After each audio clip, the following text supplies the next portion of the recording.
5 cents might not seem like much until you're saving 5 cents per cow per day. Then it really adds up.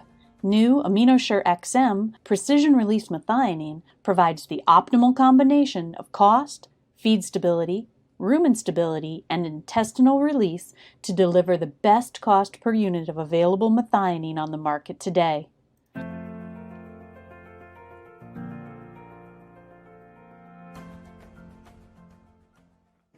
Hello, everyone, and welcome to the Real Science Lecture Series. My name is Scott Sorrell, Director of Marketing at Balchem Animal Nutrition and Health.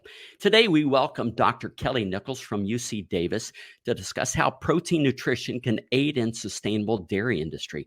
Dr. Nichols earned her BS and MS from the University of Guelph and her PhD from Wageningen University in the Netherlands.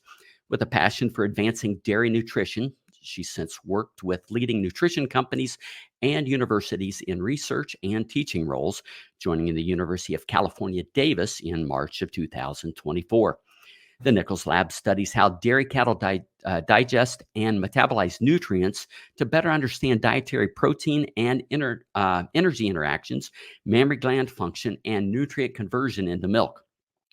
The research includes tissue-level metabolite flux, energy, and nitrogen balance, digestibility, and milk production in response to nutritional interventions.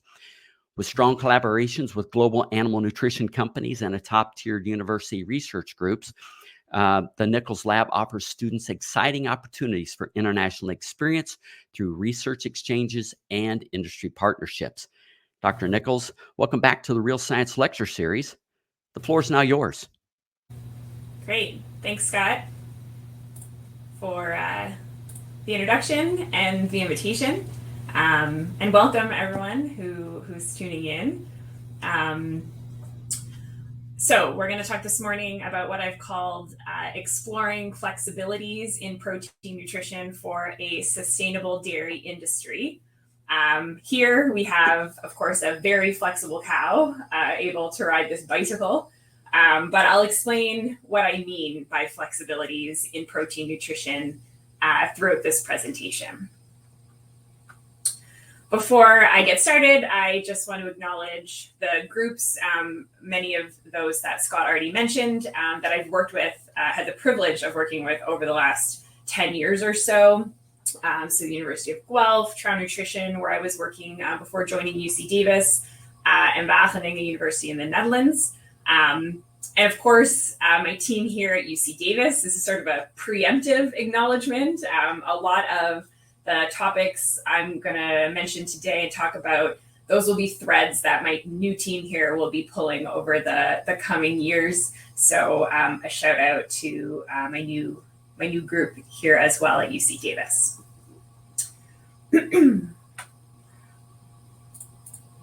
So to get started, kind of set the scene, why focus on protein nutrition? Of course, the ruminants are incredible.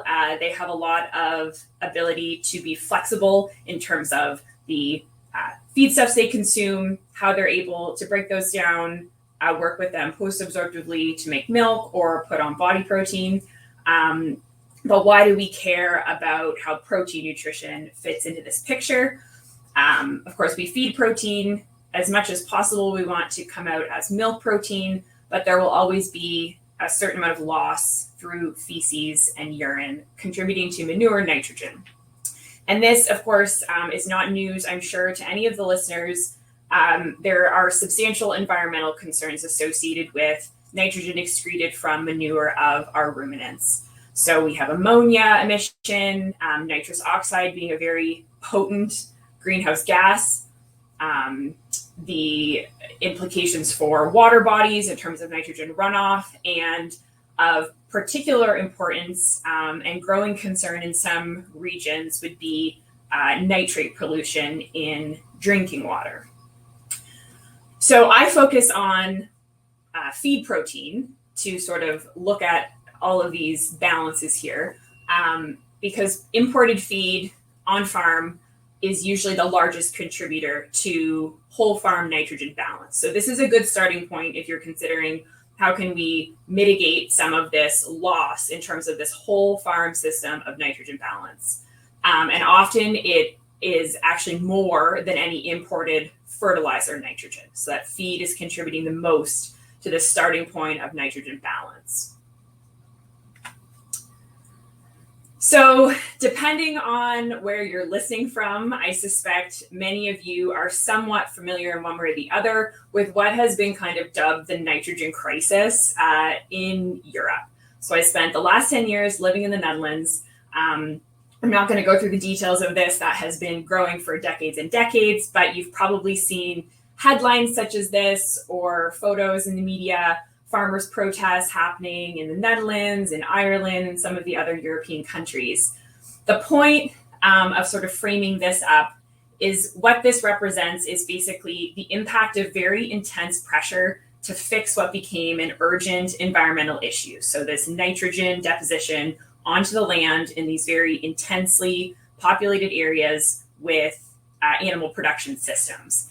And you end up with farmers feeling betrayed by the government and basically alienated by a general public that has, as many of you I'm sure acknowledge, have lost sort of that connection with where their food comes from. And you end up with a lot of intensive policy and a lot of just general social unrest. So I've titled this Not Just a European Problem, because you're starting to see sort of growing intensity around this nitrogen issue in terms of pollution here in the US. So these are two figures that I've pulled. The one on the right talks about the probability that groundwater systems in the US are violating nitrate regulations, where the blue are areas with low probability of this, the orange are areas that have a high probability of violation, and the red dots are areas that have already been observed to violate nitrate groundwater regulations in those areas. The figure to the left, and just to note, this is relatively recent data. So the figure on the left here highlights areas that I like how this is framed as opportunities to fix nitrogen pollution. So these are areas across the US that have the greatest cropland nitrogen surplus. And one thing for all of our dairy inclined listeners, if you're looking at these figures, you can probably see that a lot of those red dots or these red regions associate closely with areas where we also have a lot of dairy production systems. So along the West Coast and along this region, which I'm not from the US, but you guys call this the Midwest, I'm pretty sure. There's a lot of cows up here, and of course here in California. So, and you start to see some of these headlines, for example, this one from the Natural Resources Defense Council, starting to mimic a little bit of what we've seen in Europe over the years. So all of this to say, we recognize that while ruminants do deliver a lot of efficiencies with respect to transferring human inedible feedstuffs into human edible food, human edible protein, and other nutrients, there's also a lot of inefficiencies associated with that system. And this is something that we have to manage. And as I said, while I find that particularly the figure on the left in the previous slide to be quite optimistic in terms of framing it as opportunities to improve these potential problem areas, I do think that there's going to be a growing emphasis on things like nitrogen discharge regulations and nitrogen source air pollution. So we talk a lot about methane, but I think the nitrogen discussion is only going to grow and become more intense, particularly here in the US. So we're left with this question of how to deal then with manure nitrogen surplus if we start to limit what can be deposited onto the land. And one of the easiest ways to do that is to think about how do we reduce that manure nitrogen content.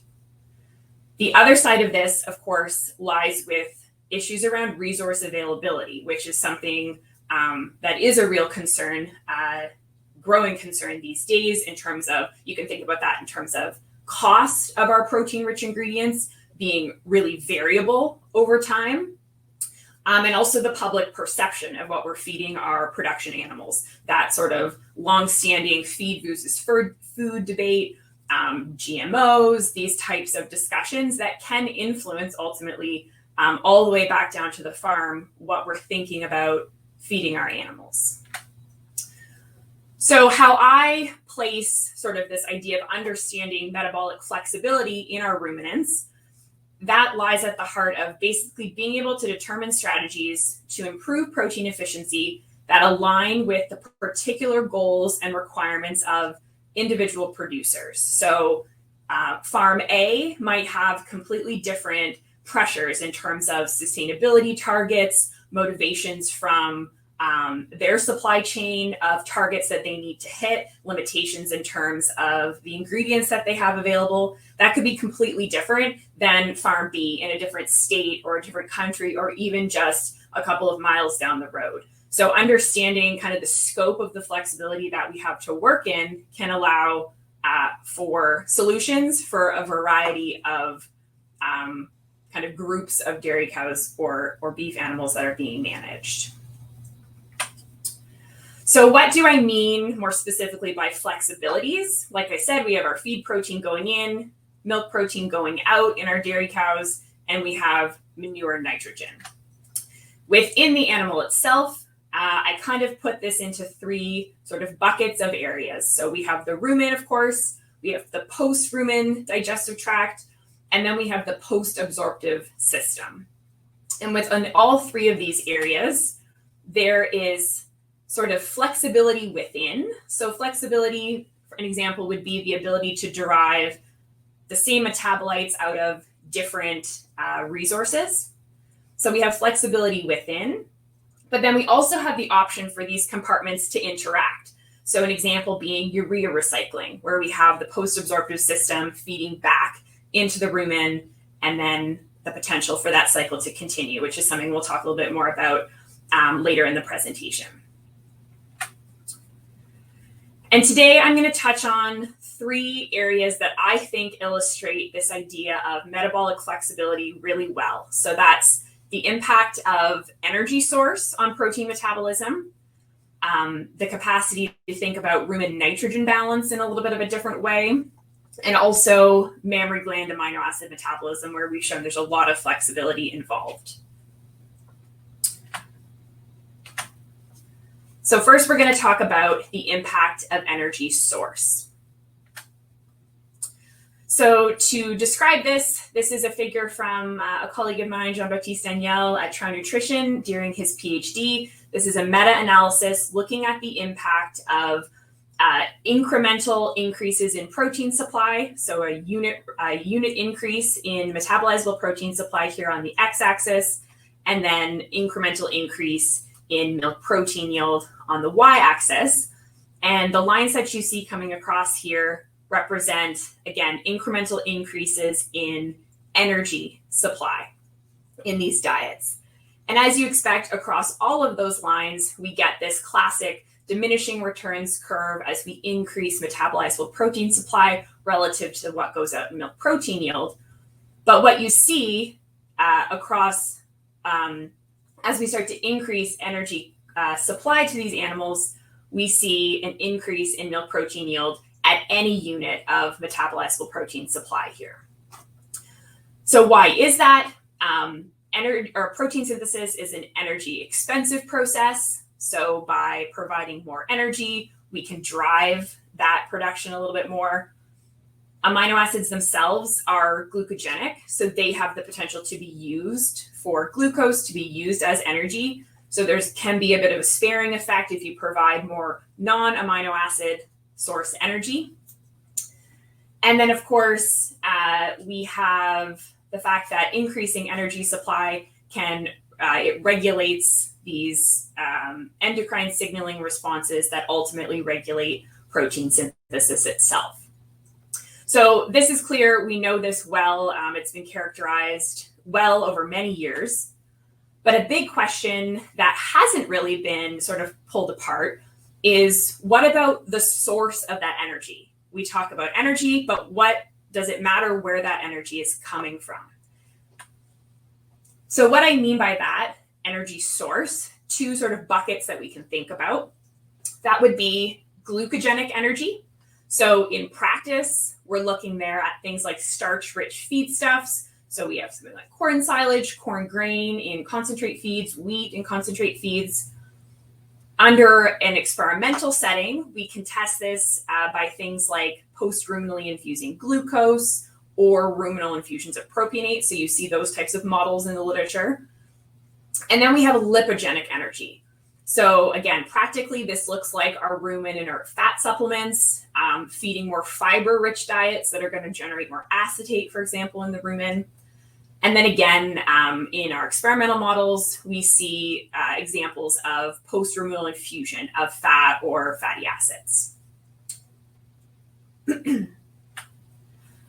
So to describe, sort of set the scene in terms of this energy source question, this is some data from 10 years ago or so now that I always like to use to start this off. This is some data out of INRA in France, where they really did a great job looking at this question of the difference in energy source. So the figure here, nitrogen intake on the x-axis and milk nitrogen yield on the y-axis, the symbols here represent milk nitrogen efficiency, so that transfer of nitrogen intake into milk nitrogen, where the square symbols are a low crude protein diet, 12% crude protein, and the triangles are a higher 16.5% crude protein diet. The dark filled in squares or triangles were a starch-based diet, so corn silage-based diet, whereas the open symbols were a more fiber-based diet. And you can see very clearly here, I've calculated the milk nitrogen efficiency for these clusters. The lipogenic diet had a lower milk nitrogen efficiency than the glucogenic diet across those levels of nitrogen intake. So that kind of sets the scene here. And we dove into this in more detail during my time at Wageningen, where this is data from a study where we used an abomasal infusion model here, where we looked at a low metabolizable protein situation and a high metabolizable protein situation that was done through post-ruminal infusion of essential amino acids. And we infused either saline, glucose, or palm olein, so as a lipogenic energy source. And what we saw was very similar to the previous slide. Milk nitrogen efficiency increased with that glucose infusion, independent of protein level.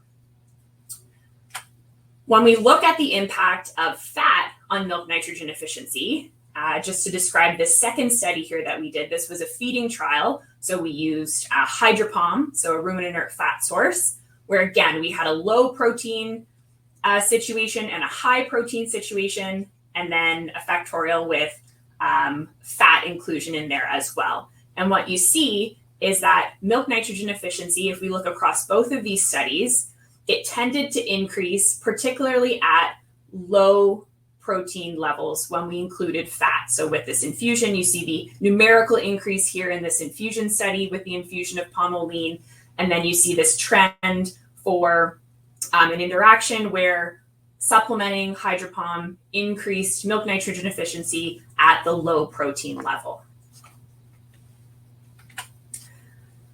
There's also been quite a bit of work trying to understand what goes on post-absorptively to sort of generate this shift in amino acid partitioning and ultimately efficiency of nitrogen utilization. So what we've seen, and some of my colleagues, is when we feed more glucogenic energy or infuse more glucogenic energy, what you see in the blood, so this would be arterial concentrations, you see that increase in glucose. We see a very distinct decrease in our branched chain amino acids. And usually we see also a distinct decrease in lipogenic precursors like acetate and BHB. So what's kind of happening in response to that?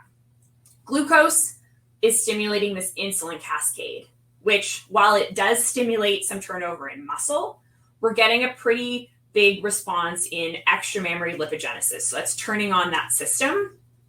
And what we're seeing is actually, so those lipogenic precursors, acetate and BHB, are being partitioned towards that extramammary lipogenesis, so adipose tissue. And those branched chain amino acids, specifically compared to the other groups of essential amino acids, they can serve as fatty acid precursors. So we see them also being directed towards adipose.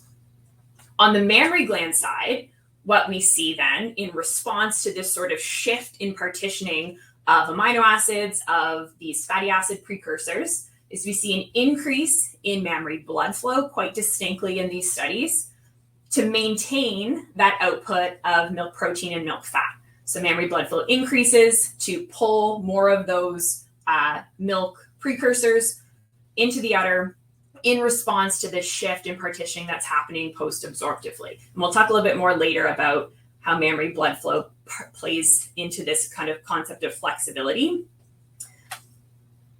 We've done this same analysis for studies where we compare with lipogenic energy. And what we see is that it doesn't stimulate this cascade of post-absorptive amino acid repartitioning. So we don't get this big shift. We don't get this big mammary gland blood flow response when we feed more lipogenic energy versus glucogenic. So just to summarize on this part of metabolic flexibility, our glucogenic energy pretty consistently stimulates milk protein yield and increases nitrogen efficiency, but it also stimulates this insulin cascade that can have consequences for partitioning of certain amino acids and energy metabolites. And we do see this shift in mammary gland metabolism in response. On the other hand, lipogenic energy looks like it can have some positive responses in milk nitrogen efficiency, particularly at low protein levels. But I have to underscore the fact that we really haven't, there is not a very robust body of literature that really looks at feeding fat and the impact on nitrogen metabolism. I would still consider this a fairly big gap in our knowledge base. And there's no insulin response, at least in terms of how it impacts amino acid repartitioning.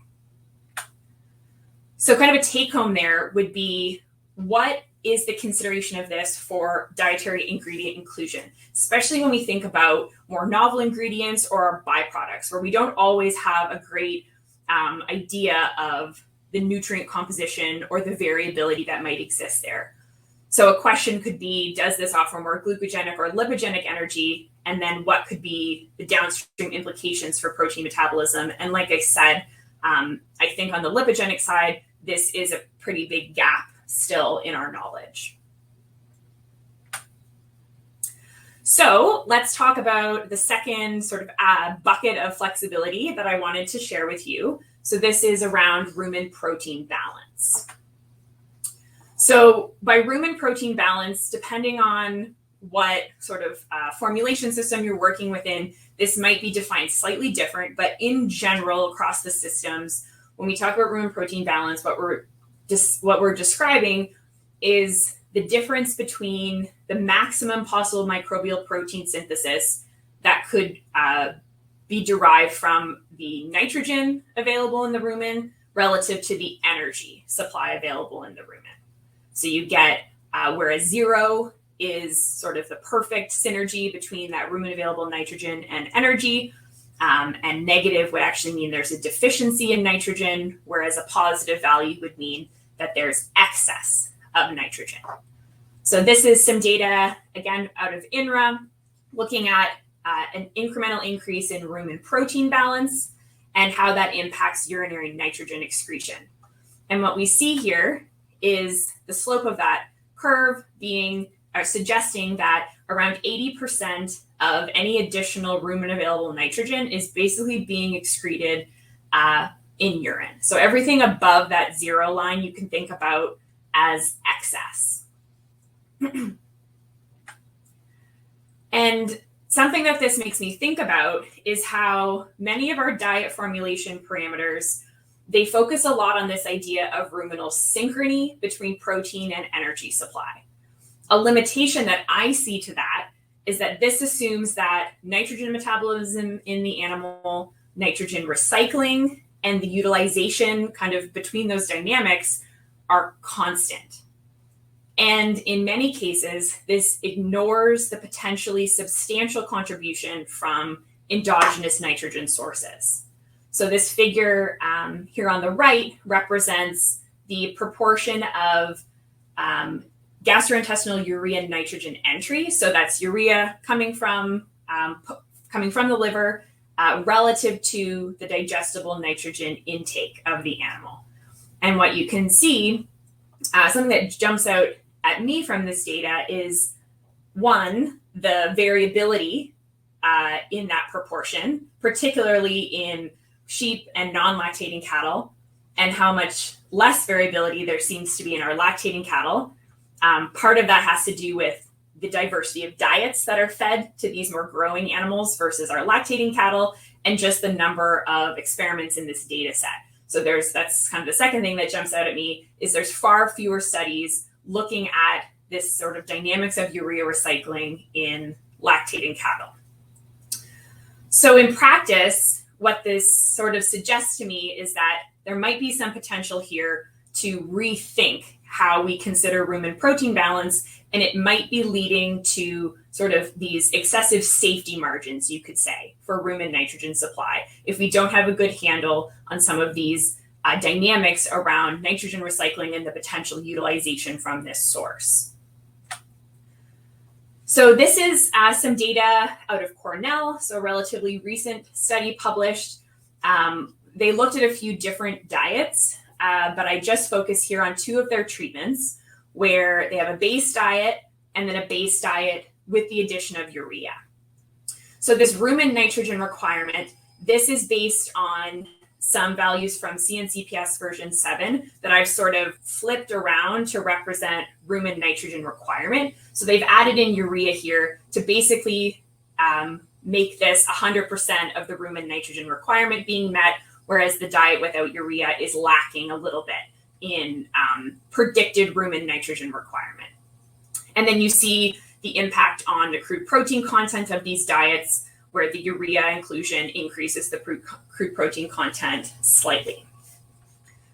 So if we look at these two situations where you have a base diet and a base diet where you've just added some urea, the impact on dry matter intake, there was a tendency for slightly higher dry matter intake with that urea.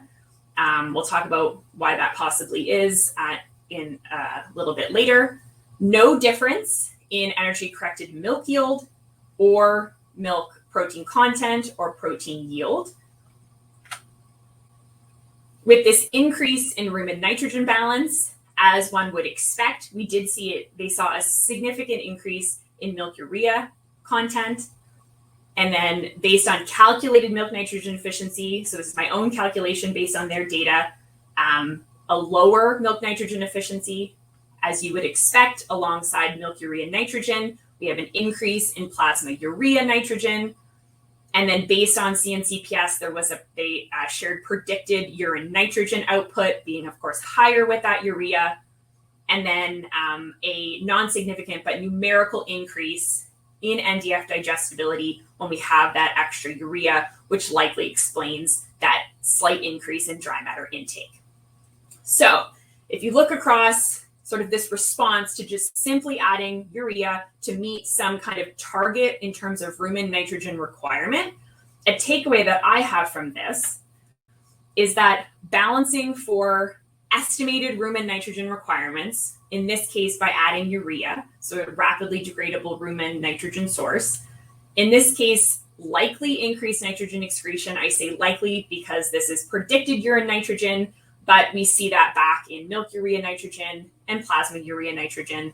So it's likely that's happening with no positive impact on energy-corrected milk yield and milk protein output. So if we're in a situation where we're trying to reduce nitrogen excretion, do we really need to be supplementing this little bit of extra rumen degradable protein to meet a estimated rumen nitrogen target? And how much then, on the other hand, can we actually rely on endogenous urea to compensate for a slightly lower, or providing a slightly lower rumen nitrogen balance that we are kind of in control of? How much can we let the animal regulate rumen nitrogen balance versus what we try to manipulate with the diet? So what we know from mostly studies with non-lactating animals and a few studies with lactating animals is that the proportion of hepatic urea output that recycles back to the gastrointestinal tract increases as dietary crude protein content decreases. But something that is a little bit less clear, particularly in more intensive dairy cow diets, is the impact of the source of rumen undegradable protein versus rumen degradable protein, and the balance there, and how that impacts this relative recycling of urea as we start to decrease dietary crude protein content. Because in reality, we're not really so much worried about the optimal crude protein content anymore in practice. We're worried more about what is the composition of that protein and how is it serving the rumen, the post-rumen, the mammary gland. These are the things that we care actually more about. And then what are the underlying mechanisms that actually might be inhibiting greater return of urea to the gastrointestinal tract, particularly, like I said, in sort of more intensive dairy production diets. I think there's a lot of open questions around why don't they necessarily capture as much urea as they potentially could based on what we see in our non-lactating animals and those types of diets. There's a lot of knowledge gaps there. And this is really an area that my team here at UC Davis is going to be looking at over the coming years. So some comments to summarize on this idea of sort of reconsidering rumen protein balance. Cattle can use endogenous nitrogen to support short-term periods of ruminal nitrogen insufficiency. And it's possible that depending on where we're operating at, we might be able to reduce some of that, so to say, safety margin that we add in terms of rumen available nitrogen. This can be a route to reducing dietary crude protein content and nitrogen excretion. So if you're in a situation where you do have pressure on reducing that manure nitrogen content, this can be an area to consider. And as I mentioned, I really think this is an area where we need more understanding of this mechanism in lactating dairy cattle to really understand if this is something we can rely on going forward to improve nitrogen efficiency. And so for our last topic in this metabolic flexibility discussion, we're going to move to the mammary gland and talk about amino acid metabolism. So I'm sure most of you are all aware that when we think about the digestible amino acid profile, of course, the most substantial portion of that is our microbial crude protein. And with this, we generally assume that that is a fixed amino acid profile. We can argue whether that's valid or not, but that's what we're currently assuming. We also have, of course, rumen undegradable protein. And this is the fraction that we can work with in terms of what can be changed based on the ingredients that we're feeding. And the goal to optimize nitrogen efficiency through this means would be to aim for rumen undegradable protein amino acid profile that's going to complement that microbial amino acid flow in some way. And then the question has become, what is then that complementary profile? So there's been a lot of work looking at this. This table, I'm going to build it out. These are studies where different profiles of amino acids have either been infused post-ruminally or fed in a rumen-protected form. This column has the dose of the amino acids in grams per day. And then this column represents the marginal efficiency. So by marginal efficiency, this is the efficiency of use of every extra unit of supplemented protein. So the efficiency of use of every extra unit of protein into milk protein yield. That's what this number represents. So in this first study from 2010, you see the comparison between infusing a complete essential amino acid profile, where they're used with a marginal efficiency of 0.31, versus the non-essentials, which are basically not used efficiently in any way. And then when we add them together, you see that sort of moderate marginal efficiency, where basically what we conclude from here is that supplementing extra non-essential amino acids in terms of milk protein output are not being used efficiently. This is some work that I did in the Netherlands, where we infused different profiles of essential amino acids. So this was sort of iso-metabolizable protein doses. So the same amount of amino acids in all of these mixtures, just composed of different groups of essential amino acids. So the complete profile, what I've called group 1 amino acids, so that's histidine, methionine, phenylalanine, and tryptophan, plus isoleucine, leucine, and valine, so what you'd know as the branched chain amino acids. Then those group 1s with arginine, lysine, and threonine included, and then just the branched chain amino acids on their own. And you can see here, again, a very distinct difference in marginal efficiency. This complete profile compares very well with the complete profile here from Helene Lapierre and colleagues. And you see that start to decrease essentially as the profile becomes further away from casein, which in both of these experiments, these complete essential amino acid profiles were formulated relative to their profile in casein. And this is some more recent data where in this case, this was a feeding study where we were feeding rumen-protected histidine, methionine, and lysine, and comparing that with the same amount of digestible amino acids coming from rumen-protected soybean meal and rapeseed meal. So in this case, you see a significant difference in marginal efficiency. One, because the dose, particularly here with just histidine, methionine, and lysine, is relatively low. But then as we start to bring in these plant protein sources, we're bringing non-essential amino acids into the mix. But you also have to consider the fact that the amino acid profile in these sources doesn't match that of casein, whereas the formulation of this histidine, methionine, and lysine combination was also done in the profile of those amino acids in casein. And you see this pretty stark difference in efficiency of use. So the takeaway here is that marginal efficiency increases as the digestible amino acid profile more closely resembles casein. So every unit of extra supplement protein that you give, the efficiency of that use will be higher as that profile more closely resembles casein. And there is the potential for even greater efficiency if we prioritize the essential amino acids within that profile. So we're going to look a little more closely at the infusion study I mentioned in the previous slide, where we infuse these different groups of essential amino acids. And this is the milk protein yield response from that study, where we saw that these incomplete infusions, where we did have the group 1s present, so histidine, methionine, phenylalanine, and tryptophan, they resulted in the same level of milk protein yield as our complete infusion profile. So if those group 1s are present, there's some flexibility apparently around how well the mammary gland can use these other essential amino acids to produce milk protein. So what are the sources then of this flexibility? How can this happen on the mammary gland level? So in the mammary gland, we have blood flow moving across, and we talk about amino acid uptake from blood. And that represents the irreversible loss of amino acids into the mammary gland.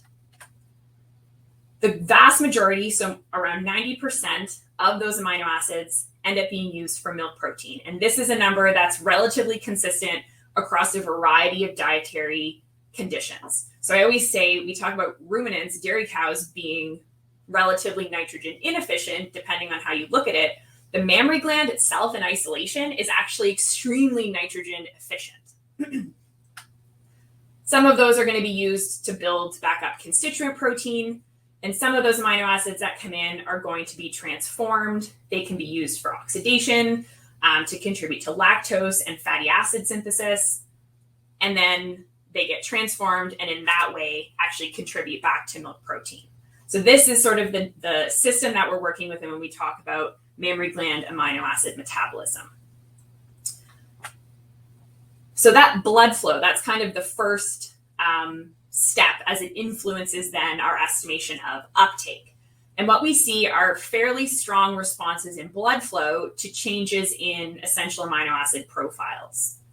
So things like amino acid deficiency can increase mammary blood flow. This is some data from a study where we removed histidine out of a complete essential amino acid infused profile. And what we see is this very distinct increase in mammary plasma flow to try to account or try to adjust for this removal of what is a very important group 1 essential amino acid for milk protein synthesis.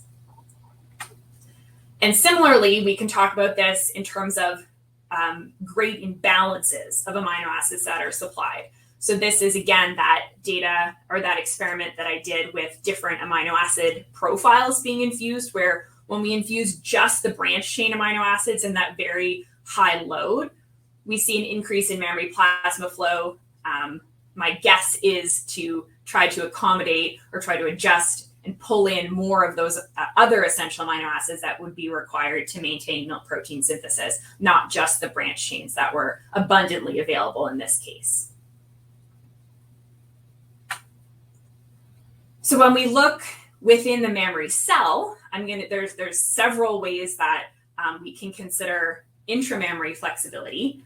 I'm going to use an example again from this study with these different amino acid profiles, where when we looked at what we call the uptake to output ratio of these different groups. So uptake to output ratio represents the amount of an amino acid that got taken up into the mammary gland relative to the proportion of that amino acid that ended up out in milk protein.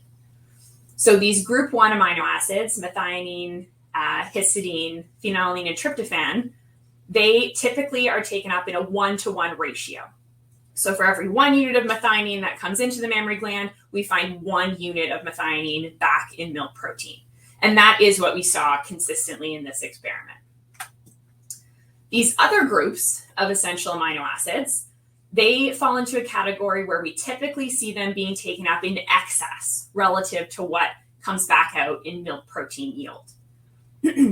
And that's because they contribute to, among other things, the synthesis of our non-essential amino acids. So some of that uptake goes directly to milk protein as itself, and some of those amino acids get transformed into non-essential amino acids and then contribute into casein synthesis. So in this experiment, when we looked at the uptake to output of the essential amino acids that were being infused, what we saw was this great excess of that ratio for the groups that were being provided. So the groups, and to put it the opposite, the groups that were not included in the infusion. So in this case, when we infused the group 1s with isoleucine, leucine, and valine, what we saw is that those other essentials that were not included, arginine, lysine, and threonine, went more directly into milk protein as themselves. So their uptake to output ratio was relatively closer to 1.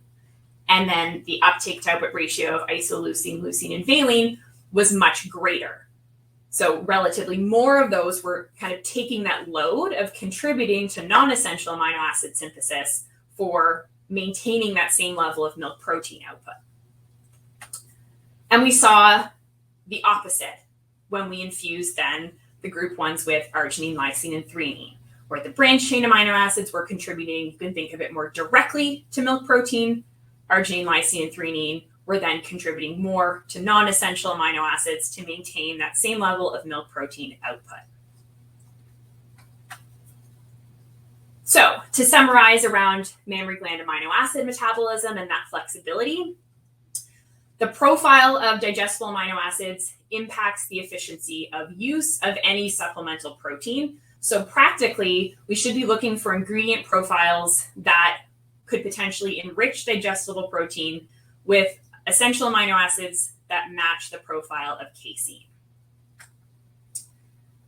This intramammary compensation for nitrogen and carbon between our non-group 1 essential amino acids, this I think is still a really interesting question. We've started to look at it in this way, kind of, I would say, across the amino acid metabolism research that's being done. But a big question I still have is, what is the scope of this flexibility? How does that potentially change or persist across lactation, for example? And then we can start to think about this as considering the profile of these amino acid groups, not necessarily individuals. If we understand that there's flexibility within the group, can we think about them instead as digestible amino acid targets for the group versus the individual? Might that give us more space, more flexibility when supplementing rumen undegradable protein? So some take-home messages to summarize kind of across all three of these areas of flexibility that I've discussed this morning. Energy source matters with respect to improving protein efficiency. So in this case, we talked about the difference between glucogenic and lipogenic energy. They elicit different effects on post-absorptive amino acid metabolism. Both have the potential to improve nitrogen efficiency, but specifically around lipogenic energy, so fat supplementation, there are definitely some open questions around kind of the interaction with improving nitrogen efficiency. We can think about minimizing rumen degradable protein balance as a route to achieve moderate increases in milk protein efficiency and possibly substantial decreases in urinary nitrogen excretion, if this is something that is a target in your situation. And to a degree, based on what we understand now, recycling of endogenous urea may compensate for periods of low rumen nitrogen supply, but its actual utility at this point, the dynamics are not understood well enough, particularly in lactating dairy cattle, to really rely on it at this point. And the mammary gland is very flexible in how it uses amino acids. So considering these digestible amino acid groups as a focus alongside balancing for individual amino acids might open up some space for improving nitrogen efficiency based on the ingredients that you have available. So with that, I'll thank you for your attention, and I'll turn it back over to you, Scott. I'm happy to take some questions. All right. Well, thank you, Dr. Nichols. Before we get started, though, with the Q&A portion, we'd like to share a brief video, and then we'll be right back to answer the questions you've submitted during today's presentation.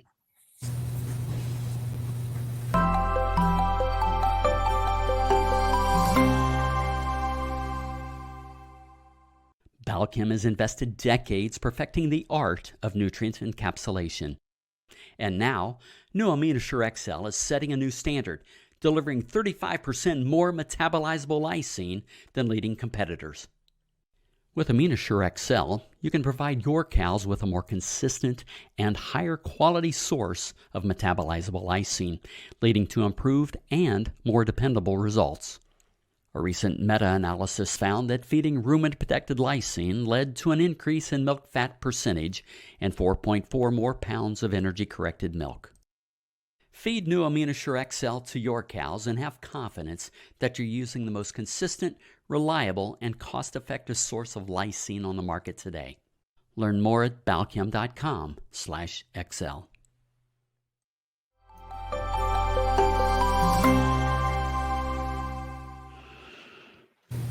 All right, as a reminder, you can still submit questions through the Q&A tab at the top of your screen. Dr. Nichols, your first question I'm going to give to Dr. Zimmerman, give him the honor. He's asking, well, first of all, he says, excellent presentation, Dr. Nichols. Can milk urea nitrogen be used as a proxy to monitor nitrogen efficiency? If so, what are the recommendations for MUN levels? Yeah, that's a common question. Usually what I say in response to that is it can be used as a tool to monitor over time within a herd. So in that sense, it is a starting point for in the same group of animals or animals coming in and out of that lactating group. You know what the diet is that you're feeding them. If you're seeing changes over time, that can be an indicator. So if you're trending down or you're trending up, that can definitely be an indicator of potentially urinary nitrogen excretion and certainly nitrogen efficiency. It becomes more difficult when you're using that to compare across different dietary situations because there are different dietary factors like sodium, potassium, that type of thing that can impact how that urea is being partitioned into milk and urine. So it's difficult across different groups of animals, but I would say within one farm as a tracker, it can be a good tool to start considering. And in terms of values, again, it kind of is more about the trend that you're seeing. So if you make a dietary change and it goes down and animals are still performing well in terms of other targets that are of value to you, that's kind of your starting point. All right, very well. Next question comes in from Dr. Hutchins. Do you look at economic responses to dairy farmers along with protein efficiency? I don't personally, but of course, economics is super important. Where I see this, it kind of, at least from what I understand in the US in particular, it drives a lot of the decisions around, of course, what you're going to do in your ration in terms of potentially improving protein efficiency or not really caring about it. And that's kind of the context when I started this work, when I was still in Canada, the discussion was always around protein being an expensive ingredient, protein-rich ingredients being expensive. So get the best bang for your buck and make sure it ends up in the tank, not under the tail of the cow. When I lived in Europe, and sustainability was always second, sort of under that economic discussion. Whereas in Europe, that was the headliner. So how we really need to reduce nitrogen excretion, how can we manipulate the diet? Cost, of course, being a major factor in what is an option to even consider. But the main thing was make sure that transfer is efficient so that we don't have as much coming out under the tail of the cow, so that you're not being penalized based on your manure nitrogen. So I think it plays a central role in the decisions that a particular operation might make around protein efficiency and the ingredients that you might choose to use. All right. Thank you, Kelly. Next question comes in from Augustine. Any information on how low to fermentable carbohydrates alter urea recycling to the rumen and its practical implications? Yeah, so we know that higher fermentable carbohydrate diets, generally, the proportion of urea that gets recycled is higher, especially when paired with a relatively lower rumen degradable protein diet. So those are kind of the two combinations or the two factors that you would expect a relatively higher proportion of urea recycled to the rumen. So that's those are realistically the two things that you're playing with: is protein level, nitrogen, degradable protein in the rumen, and degradable or fermentable carbohydrate, and that balance between the two. Because of course you can lower protein and have a bit more urea recycling, but if you also increase the fermentable carbohydrate, there's the possibility that can increase even further. Again, why that happens and what are kind of the thresholds there, I think are still question marks in terms of really getting into the transporters and what's driving that pull, so to say, into the rumen. All right. Thank you. Dr. Aldrich is asking, are there specific amino acids or groups that are more effective than others in stimulating milk protein synthesis machinery, i.e. MT or C1 versus as substrate? Yeah, so those group 1 amino acids, histidine, methionine, being the two big ones within that category, phenylalanine and tryptophan, we just have so little data on those specifically. Histidine, methionine, it's no secret that there are some pretty positive responses that have been seen when you supplement those, even individually. Methionine in particular has sort of non-protein related effects as well. So fat response that you see fat response with a lot of amino acid supplementation, but then also some of the benefits through transition that we've seen with supplementing methionine. But from a milk protein standpoint, methionine and histidine are those group ones. So sort of by the definition of that 1-to-1 uptake to output ratio, there's inherently less flexibility there. You can think of that as going more directly into milk protein. Whereas what we consider sort of group 2s or those other ones, the branch change, arginine, lysine, threonine, what we see not only in my own work, but the work of others who've worked in this space is that there is more flexibility once they're in the mammary gland and potentially more opportunity for either some inhibition at the transport level, how they interact with each other. So those group 1s, those are for sure a priority. The group 2s, so to say, it does seem like there's more flexibility across those. Interestingly, lysine is in that group. So I think it's a great tool in the toolbox to have a lysine product that can be fed. My interest is understanding when we're doing that, how is then that impacting kind of the scope of that flexibility with those other essential amino acids in the mammary gland to get the responses that we see. All right. Yop would like to know, in Europe, how can I increase digestible histidine in the diet without increasing total dietary protein? Yeah, so that's about looking at the composition of the ingredients that are being fed. So you have a certain amount of protein. You don't want to exceed a certain level of dietary crude protein. You're looking then at what's contributing to that. So your more rumen undegradable sources, what are those bringing? Unless you're using protected products like a rumen protected rapeseed meal or a rumen protected synthetic amino acid, it's more challenging to estimate what that digestible profile is going to look like. That's an area that I think needs to expand a bit to kind of pair this idea that we know what they need post-absorptively. We have a little bit of a limitation in terms of understanding well what's actually available to potentially be absorbed.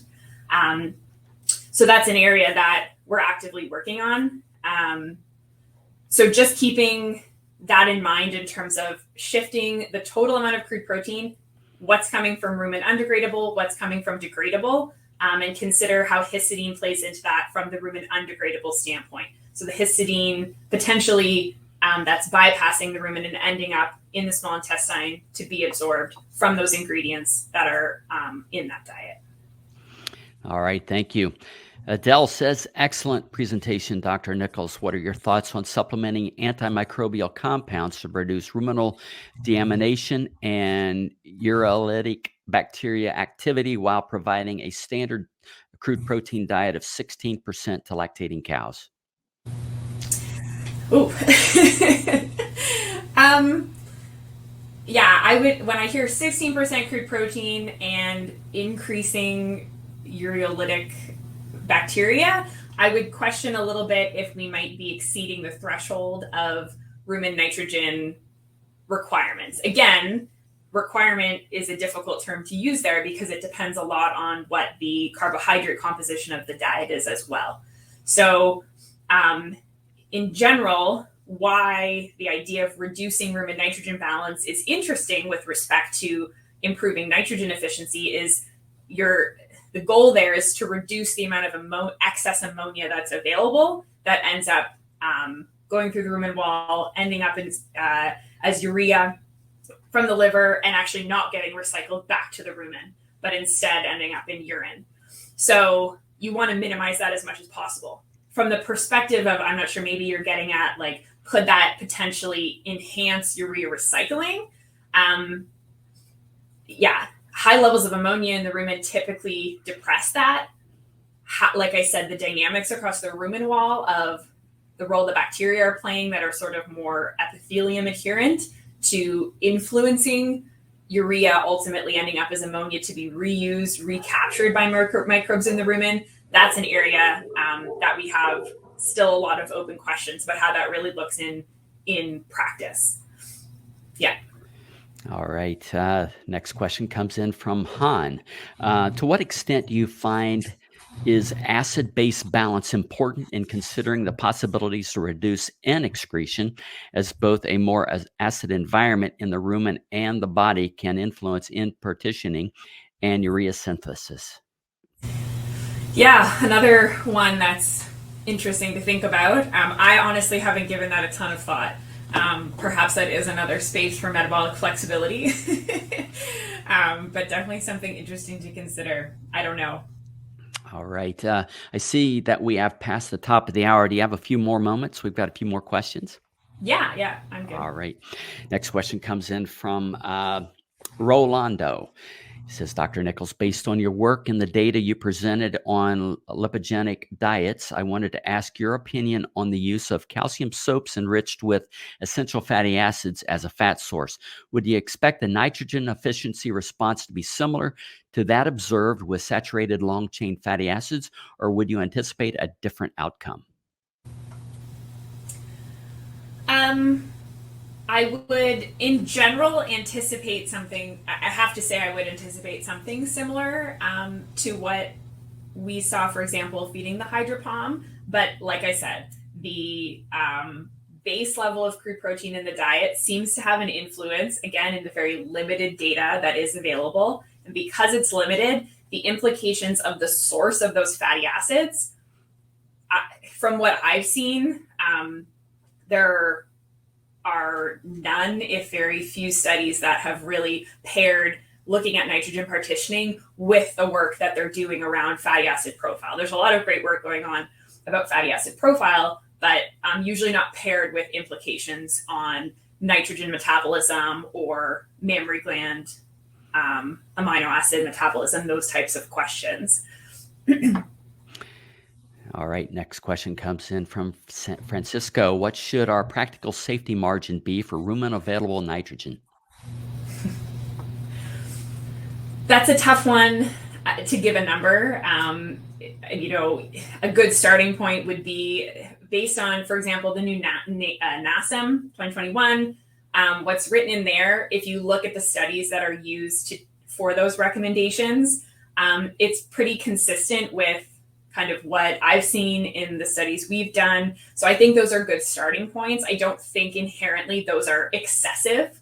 And you have to be careful when you speak about that because it's all relative.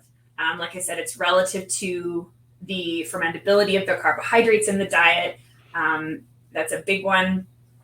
Where this idea of kind of refining rumen protein balance started to come from was talking to nutritionists who had an idea in their mind that they had to meet a certain target for that balance. So in the Netherlands, for example, they do talk about it on this scale of like 0 is perfect balance, and then anything higher is surplus. But a lot of the school of thought is it needs to be at least, let's just say 100 on a grams per day basis. Or 150. It can't drop below that, or you'll drop digestibility, dry matter intake, milk production. What we've seen is that doesn't need to be such a high threshold. There is the capacity to reduce it, but those thresholds were sort of set in people's minds before we understood well the ability for them to use endogenous nitrogen. So it's more about questioning. Do I sprinkle extra urea in there as a safety margin based on the targets of this farm, potentially, limitations on manure nitrogen that they might be facing in terms of deposition? Is that do we need to do that for these particular animals? It's more to stimulate that question in your mind of why am I putting that in there? Do we need it?